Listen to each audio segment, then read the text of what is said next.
شهر رمضان الذي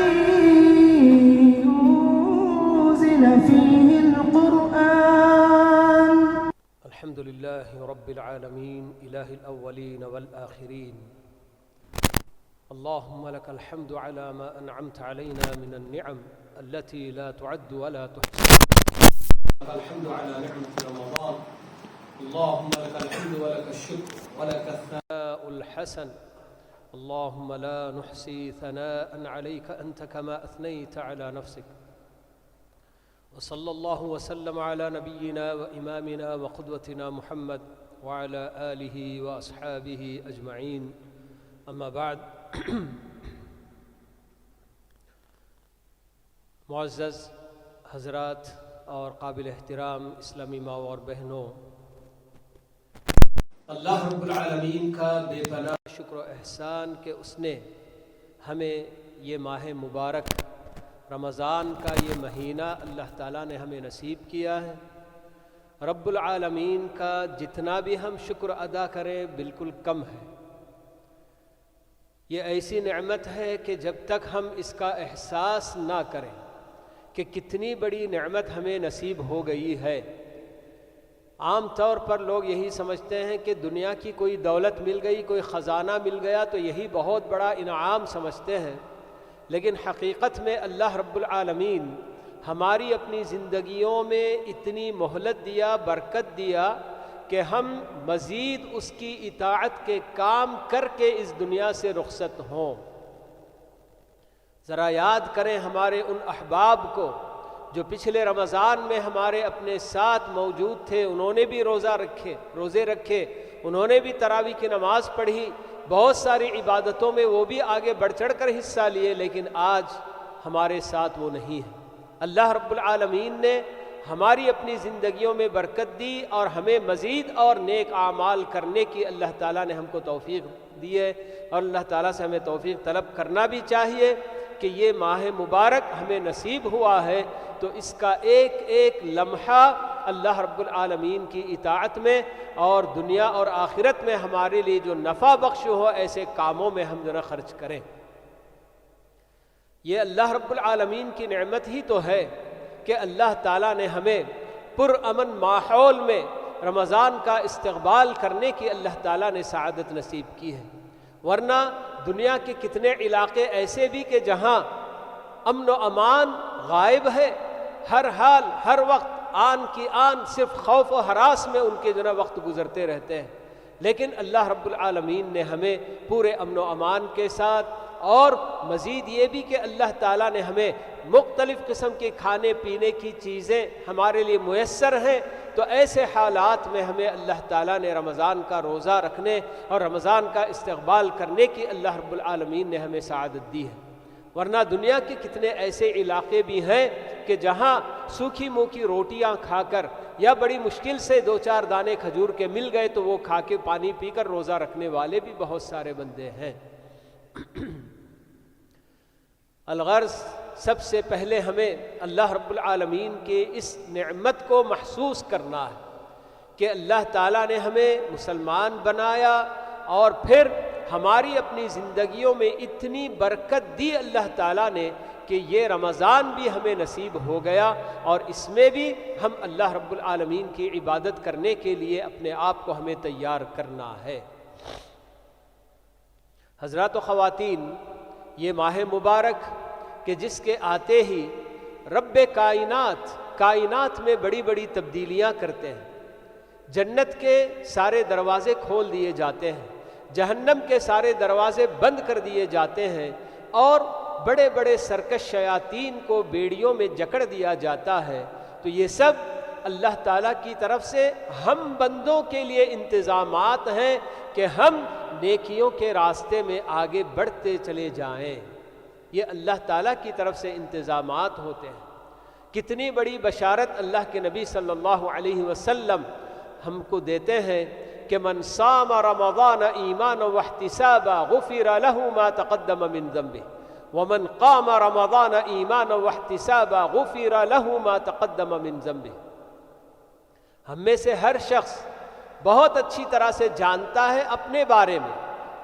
اپنی حقیقت، کہ میں اللہ رب العالمین کا کتنا فرما بردار ہوں یا میں کتنا نافرمان ہوں، ہر انسان جانتا ہے، چاہے وہ مرد ہو کہ عورت ہو، امیر ہو کہ فقیر ہو، کیسے بھی ہو، ہر آدمی اپنی اپنی ذات کے بارے میں بہت اچھی طرح سے جانتا ہے۔ تو پیارے نبی صلی اللہ علیہ وسلم ہمیں اتنی بڑی بشارت سنا رہے ہیں کہ رمضان کا مہینہ نصیب ہونے کے بعد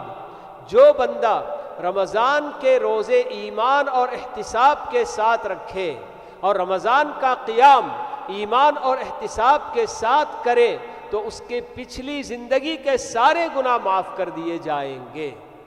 ایمان اور احتساب کا کیا معنی ہوتا ہے؟ ایمان یعنی کہ اللہ رب العالمین پر ایمان رکھتے ہوئے کہ ہمارا پروردگار جو کہ رحیم ہے، حکیم ہے، علیم ہے، خبیر ہے، ایسے پروردگار کی طرف سے ہمیں رمضان کے روزے رکھنا فرض کیا گیا ہے۔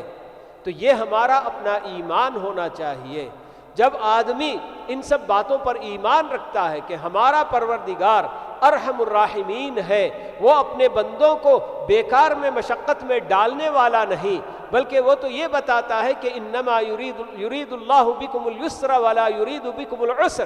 کہ اللہ تعالیٰ تمہارے ساتھ آسانی چاہتا ہے، تمہیں مشقت میں ڈالنا نہیں چاہتا۔ تو یہ سب باتیں جب ہم جانیں گے تو ایسی صورت میں اللہ رب العالمین کے ہر حکم کو بجا لاتے ہوئے خوشی خوشی بجا لانے کا جذبہ ہمارے اندر پیدا ہوگا۔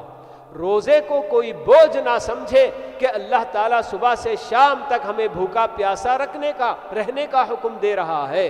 تو یہ کوئی بوجھ نہیں، بلکہ اللہ تعالیٰ کو معلوم ہے کہ بندے کتنا برداشت کر سکتے ہیں۔ تو اس اعتبار سے اللہ رب العالمین نے ہمارے لیے روزہ رکھنے کا یہ طریقہ مقرر کیا ہے۔ فمن شہد منکم الشہر فلیصم، اللہ تعالیٰ نے بغیر کسی استثناء کے سارے بندوں پر جو ایمان رکھنے والے ہیں، اللہ تعالیٰ کا حکم ہے کہ جو بھی رمضان کا مہینہ پالیں ان کے اوپر ضروری ہے کہ وہ روزہ رکھیں۔ بس کچھ اعذار جن کو اللہ تعالیٰ نے متعین کر کے بتایا کہ جن کے اندر یہ عذر ہوگا، یعنی کہ وہ سفر میں ہو یا بیمار ہو، بیمار چاہے وقتی طور پر یا پھر دائمی بیمار بھی ہو، تو ان کے لیے اللہ رب العالمین نے رمضان کے روزے چھوڑ کر دوسرے اور دنوں میں قضا کرنے کی اللہ تعالیٰ نے جو کہ ہم کو تنبیہ کی ہے اور اس کا حکم دیا ہے۔ الا کہ جو ہمیشہ دائمی مریض ہوتا ہے اور دائمی مریض کے حکم میں ہونے والے بڑے بڑے لوگ، بہت ہی زیادہ عمر رسیدہ مرد عورت جو کوئی چیز سمجھتے نہیں ہیں اور ایسے ان کے لیے روزہ رکھنا بھی مشکل ہوتا ہے، تو ایسے لوگوں کے لیے ہمیشہ روزہ چھوڑ کر اس کے بدلے فدیہ دینے کا بھی اللہ تعالیٰ نے حکم دیا ہے۔ لیکن اللہ تعالیٰ ہمیں یہی بتاتے ہیں کہ بغیر کسی عذر کے آدمی اچھا خاصا ہٹا کٹا ہوتا ہے اور بالکل جو ہے کیا ہے کام کاج کی وجہ سے بہت سارے مردوں کو ہم دیکھتے ہیں ایسے ہی بالکل رمضان کا کوئی احترام بھی نہیں کرتے اور باہر کھڑے ہو کر کبھی ہوٹلوں میں چائے پیتے نظر آتے ہیں، کہیں کچھ کھاتے پیتے نظر آتے ہیں، تو یہ کیسے مسلمان ہوں گے سمجھ میں نہیں آتا۔ تو یہ بہرحال اللہ رب العالمین کی طرف سے بہت بڑا انعام ہے۔ دیکھیں کہ کتنی بڑی بشارت ہمیں بتا دی گئی ہے کہ رمضان کے روزے ایمان کے ساتھ، یعنی ان سب باتوں پر ایمان رکھتے ہوئے اور احتساب اللہ رب العالمین سے اجر کی امید کرتے ہوئے اگر روزہ رکھیں تو اللہ کے نبی بتاتے ہیں کہ غفر لہ ما تقدم من ذنبہ، کہ جتنے بھی گناہ وہ پچھلی زندگی میں کر چکا ہے وہ سارے گناہ اس کے معاف ہو جائیں گے۔ تو کتنی بڑی سعادت ہے ہم میں سے ہر آدمی کے لیے، اس سے بڑھ کر اور کیا چاہیے کہ اللہ رب العالمین میرے اپنے نامہ اعمال سے میری ساری جو ہے کہ غلطیاں، میرے سارے گناہ مٹا دے اور بالکل میرے جو ہے کہ نامہ اعمال ایک دم جو ہے کہ سفید اور شفاف جو ہو جائے۔ اس سے بڑھ کر ایک بندے کے لیے اور کیا جو چاہیے۔ اور اسی طرح سے قیام کی بھی یہی فضیلت اللہ کے نبی صلی اللہ علیہ وسلم نے بتائی کہ جو بندے اللہ تعالیٰ پر ایمان رکھتے ہوئے اور احتساب کے ساتھ، یعنی کہ اجر کی امید اللہ تعالیٰ سے رکھتے ہوئے جب قیام بھی کریں گے تو ان کے بھی سارے گناہ معاف کر دیے جائیں گے۔ مگر اس کے باوجود بھی کتنے ایسے بندے کہ جو روزہ رکھتے ہوئے ان کے مقاصد کچھ اور ہوتے ہیں، قیام بھی کرتے ہیں تو ان کے مقاصد کچھ اور ہوتے ہیں۔ بہرحال اللہ تعالیٰ بہتر جانتا ہے کہ ایمان اور احتساب کے ساتھ کون روزہ رکھتا ہے اور کون قیام کرتا ہے، تو یقیناً اللہ تعالیٰ ان کے لیے جو بشارت اپنے نبی کی زبانی ہم کو دی ہے وہ ضرور انشاءاللہ پورا کر کے رہے گا، کیونکہ اللہ تعالیٰ جب وعدہ کرتا ہے تو اللہ تعالیٰ ہر وعدے کو ضرور پورا ہی کرتا ہے۔ تو بہرحال یہ مہینہ ماہ مبارک اللہ تعالیٰ نے ہمیں نصیب کیا ہے، آج اس کی پہلی رات اور ہم نے نماز تراویح ادا کی ہے۔ اللہ تعالیٰ سے دعا فرمائیے کہ اللہ رب العالمین پوری صحت و تندرستی کے ساتھ اسی طرح سے امن و امان کے ماحول میں اللہ رب العالمین یہ پورا مہینہ ہمیں تمام طرح کی عبادتوں میں بڑھ چڑھ کر حصہ لیتے ہوئے، بالخصوص روزے رکھتے ہوئے اور قیام کرتے ہوئے، اور اللہ کی کتاب جو کہ اس مہینے کی خاص خصوصیت ہے کہ اسی مہینے میں اللہ رب العالمین نے اپنا یہ کلام اتارا ہے، تو اس کلام کو جہاں ہم امام صاحب کے پیچھے مکمل سننے کی کوشش کریں گے تو وہیں جتنا ممکن ہو سکے زیادہ سے زیادہ اس کلام کی تلاوت کر کے ہمیں جو نا کیا ہے اللہ رب العالمین کے قریب سے قریب تر ہونے کی کوشش کرنی چاہیے۔ ہمارے اپنے اسلاف کرام جب رمضان کا مہینہ آتا تو ان کے اپنے جو علمی دروس ہوتے ہیں، حلقہ ان کا بہت ہزاروں لوگ جو شریک ہو کر علم حاصل کرنے کے لیے آیا کرتے تھے، مگر اے رمضان کے مہینے میں وہ سارے حلقات بند کر کے صرف اور صرف اللہ کی کتاب کے ساتھ جڑ جاتے تھے اور اپنا تعلق اللہ کی کتاب سے مضبوط کر کے تلاوت ہی تلاوت کرنے میں لگے رہتے تھے۔ تو بہرحال یہ بڑا ہی اہم مہینہ ہے اور اللہ تعالیٰ نے ہم کو اتنی زبردست مہلت دی ہے۔ جی ایک حدیث میں طلحہ بن عبید اللہ رضی اللہ تعالیٰ عنہ بیان کرتے ہیں، واقعہ ایک نقل کرتے ہیں، وہ کہتے ہیں کہ میں نے خواب میں، وہ بتاتے ہیں کہ دو آدمی کسی ایک قبیلے کے ایک ساتھ مسلمان ہوئے تھے، ان میں سے ایک بڑے ہی جوشیلے تھے، جنگجو بھی تھے، تو وہ کسی جنگ میں شریک ہو کر شہید ہو گئے، اور ان کے وہ دوسرے ساتھی ایک سال اور ان کو جو ہے کہ زندگی نصیب ہوئی تھی، اور وہ ایک سال مزید اور زندہ رہ کر اس کے بعد اپنے بستر پر جو ہے وفات ان کی ہو گئی تھی۔ تو یہ خواب میں دیکھتے ہیں طلحہ بن عبید اللہ رضی اللہ تعالی عنہ، جو کہ عشرہ مبشرہ میں سے ایک ہے، جن کو جنت کی بشارت اسی دنیا میں چلتے پھرتے دے دی گئی تھی، تو وہ بیان کرتے ہیں کہ میں نے دونوں بندوں کو خواب میں دیکھا،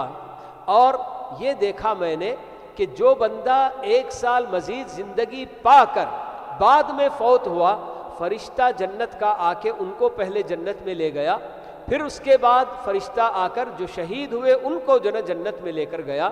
اور میں وہاں ٹھہرا تھا تو مجھے ابھی کہا گیا کہ ابھی آپ کا وقت نہیں آیا، کیونکہ ابھی وہ فوت نہیں ہوئے تھے، زندہ تھے، تو اس لیے ان کو جو ہے کہ ابھی آپ کا وقت نہیں آیا جنت میں داخلے کا، بلکہ مجھ کو بھیج دیا گیا۔ تو یہ خواب میں نے اپنے اور ساتھیوں کے ساتھ شیئر کیا، ان کو بھی بتایا، تو یہ بات پہنچتے پہنچتے اللہ کے نبی صلی اللہ علیہ وسلم تک بھی پہنچ گئی۔ تو اللہ کے نبی صلی اللہ علیہ وسلم نے صحابہ سے پوچھا کہ آخر آپ لوگوں کو تعجب کس بات پر ہو رہا ہے؟ صحابہ نے کہا اللہ کے نبی یہ ایک شہید ہوئے ہیں اور ان کے ساتھی ایک سال اور زندگی پا کر اس کے بعد فوت ہوئے، تو ان کو پہلے بلا لیا گیا جنت میں اور شہید کو بعد میں بلایا گیا۔ تو اللہ کے نبی صلی اللہ علیہ وسلم نے یہی بتایا، کیا وہ اپنے شہید ساتھی کے بعد ایک سال اور زندہ نہیں رہے؟ کتنی نمازیں انہوں نے نہیں پڑھی اور رمضان بھی پا لیا، رمضان کے روزے وغیرہ بھی انہوں نے رکھے، تو اسی لیے ان کو پہلے جنت میں بلایا گیا اور بعد میں شہید ہوئے۔ لیکن اس سے یہ لازم نہیں آتا کہ شہید کا مرتبہ ان سے بھی کم ہوگا، شہداء کا مرتبہ یقیناً اللہ رب العالمین کے پاس بہت ہی زیادہ بڑا اونچا ہوتا ہے۔ لیکن یہ حدیث بہرحال ہم کو یہی بتاتی ہے کہ آدمی کو جب زندگی نصیب ہوتی ہے اور لمبی زندگی اور حسن عمل کے ساتھ، نیک اعمال کے ساتھ، تو یقیناً یہ سب سے بہتر آدمی قرار پاتا ہے کہ خود اللہ کے نبی صلی اللہ علیہ وسلم سے پوچھا گیا، اللہ کے نبی ای الناس خیر، لوگوں میں کون زیادہ بہتر ہے، سب سے بہتر ہے؟ تو آپ کا جواب یہی تھا کہ من طال عمرہ وحسن عملہ،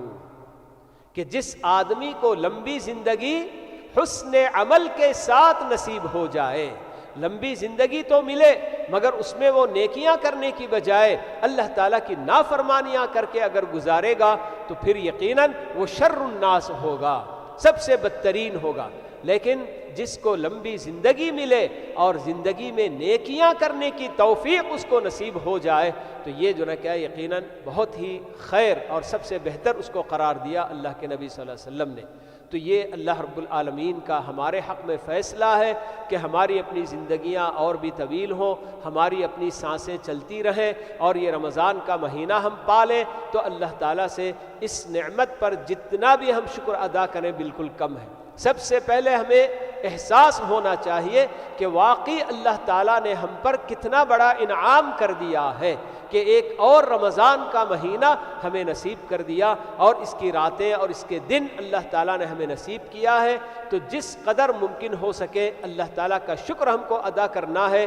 اور اللہ تعالیٰ کا شکر ادا کرنے کے لیے رمضان کے ایک ایک لمحے کو اللہ تعالیٰ کی مرضی کے مطابق گزارنے کی ہم کوشش کریں گے تو تب اس ماہ مبارک رمضان کا یا اس نعمت کا شکر ہم جو نا ادا کر سکتے ہیں۔ تو اس کے لیے ہمیں تیاری کرنی ہے۔ آج الحمدللہ آغاز ہو چکا ہے رمضان کا، تو اس کے بعد اس کے جتنے بھی دن اور رات اللہ تعالیٰ ہمیں نصیب کرے، یقیناً اللہ رب العالمین کی مرضی کے مطابق اس کے دن اور رات گزارنے کی اللہ تعالیٰ ہم سب کو توفیق نصیب فرمائے، اور اس کی تمام یعنی یہ مہینہ ایسا مہینہ کہ ہم پر اپنے یعنی کہ برکتوں اور سعادتوں کا خزانہ لٹانے کے لیے ہم آ رہا ہے۔ تو یہ ہمارا اپنا دامن ہم جتنا پھیلا کر اس کی سعادتیں برکتیں ہم سمیٹیں تو وہ ہمارے اپنے ظرف کی بات ہے کہ ہم جس قدر چاہیں اس میں جنت سمیٹ سکتے ہیں، کیونکہ یہ رمضان ان لمیٹڈ آفر جیسے کہا جاتا ہے ویسی بات ہوتی ہے اجر و ثواب کے حساب سے،